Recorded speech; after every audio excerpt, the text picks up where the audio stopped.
আৰু ভাইটি সদায় খেলিবলৈ ওলাই যায়। বুলি খুব শান্তশিষ্ট আৰু মাক দেউতাকৰ কথা মানি চলে।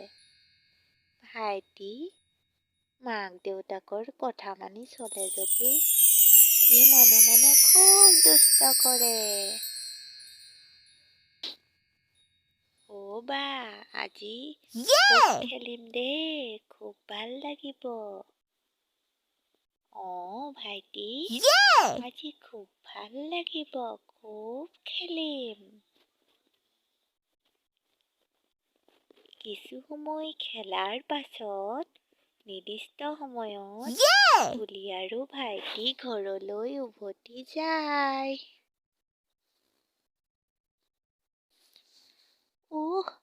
আজি খুব ভাগৰ লাগিলে ভাইটি। বা আজি খুব ভাগৰ লাগিলে, তথাপিতো পঢ়িব লাগিব ভাইটি।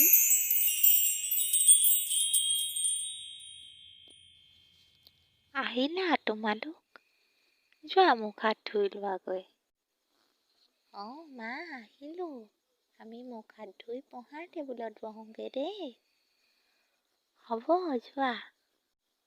তোমালোকৰ পৰীক্ষা পালেহি নহয়, ভালকৈ পঢ়া শুনা কৰিছা নাই?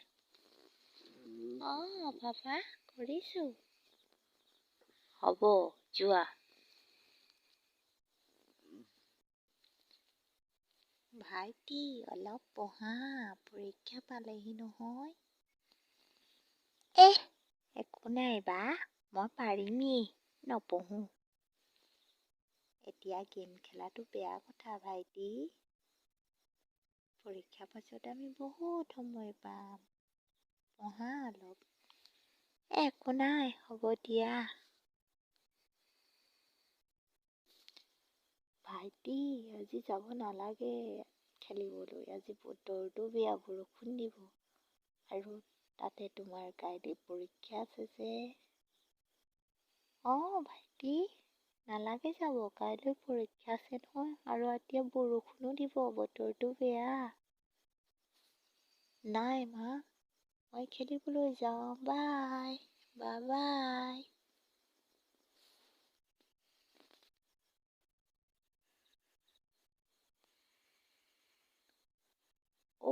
বৰষুণ দিছে দেখোন, ঘৰলৈ যাওঁগেহে।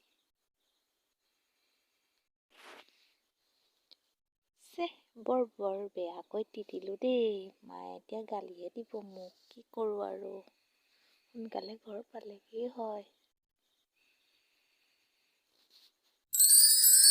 সেইদিনা ৰাতি আহাৰ খাই হোৱাৰ পাছত ভাইটিৰ খুব জ্বৰ উঠিলে আৰু পাছদিনা ৰাতিপুৱা সি উঠিব নোৱাৰা হ'ল জ্বৰতে।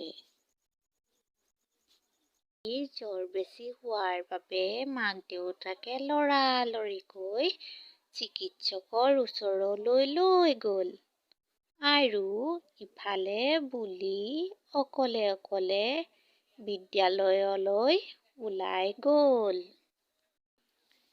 চিকিৎসকৰ ওচৰলৈ নিয়াৰ পাছত ভাইটি ক্ৰমাৎ সুস্থ হৈ উঠিলে আৰু ভাইটিক ঘৰলৈ লৈ আহিলে।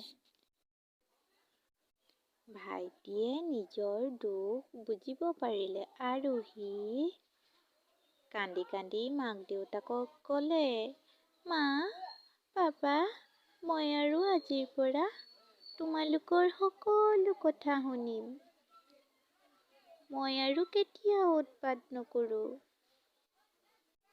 দেখিলা ভাইটি, আজি তোমাৰ ভুলৰ বাবে তোমাৰ কি অৱস্থা হ'ল?